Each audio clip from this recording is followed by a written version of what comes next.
Bulag o tila nagbubulag-bulagan daw si Vice President Sara Duterte sa mga ginagawa ni Pangulong Bongbong Marcos para sa bayan. Yan ang sagot ng Malacanang sa pahayag ni VP Sara na wala raw maipagmamalaking development ang Administrasyong Marcos. Para sa iba pang detalye, live mula sa Malacanang may Express Report si Julie Baisa. Julie, ano ba itong mga bagong pahayag ni Yuse Castro?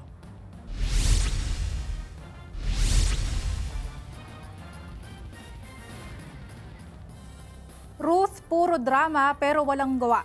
Yan ang patutsyadang sagot ni Palace Press Officer Undersecretary Claire Castro sa mga bagong pahayag ni Vice President Sara Duterte laban sa kanya. Nagpapanggap lang daw ang bise na concerned sa bayan pero umamin na raw na ayaw tumulong kay Pangulong Bongbong Marcos sa mga proyekto sa bansa.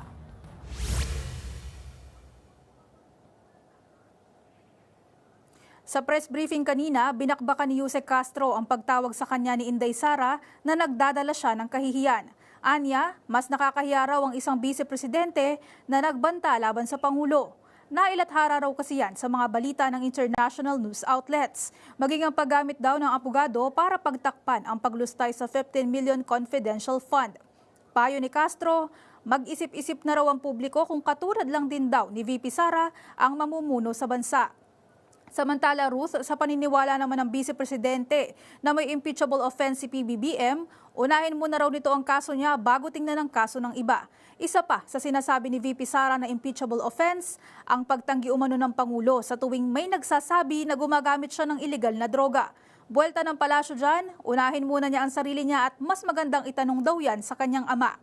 Hindi rin pinalampas ni Castro ang bahagi ng pahayag ni VP Sara na sana magkatuluyan sila ni PBBM. Puro paninira, insinuation at kaimoralidad daw ang mga salitang nanggagaling sa bise. Kapwa raw sila pamilyadong tao ng Pangulo. Hiling pa ni Castro sa mga kaalyado ni VP Sara, turuan daw ito sa pakikipagkomunikasyon. Mistulang bulag din daw kasi ang bise sa mga nagawa ng Pangulo para sa bayan.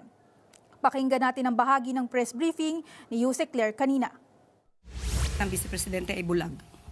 Hindi niya nakikita kung anong ginagawa ng Pangulo. Nananatili siyang bulag dahil malamang ay hindi niya pinanonood or ayaw niyang panoorin kung ano nagaganap na katotohanan sa mga ginagawa ng Pangulo at ng administrasyon ngayon. Nakakalungkot lamang dahil yan ay galawang Duterte showing the characteristics of an emotional vulture. Isang buitre.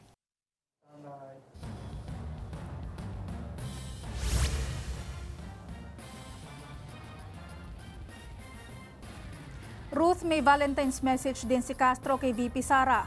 Anya, spread love, not fake news, not immorality. Yan muna ang latest. Balik sa'yo.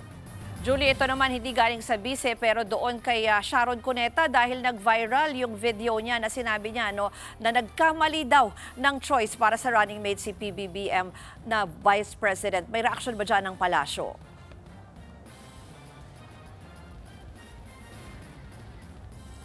Ruth, ang sabi ni Castro, opinion daw yan ni Ms. Sharon Cuneta. Ang Pangulong Bongbong Marcos naman daw nung tiningnan niya, napatawa lang nung sinabi yan ni Cuneta. Tinanong na rin ng palasyo kung sa palagay ba nila nagkamali nga ang Pangulo ng pagpili ng kanyang vice-presidente. Ang sabi ni Castro, wala naman daw isinagot si PBBM, kundi ang sinabing nagandahan lang daw doon sa inawit na bituing walang ningning. Ruth?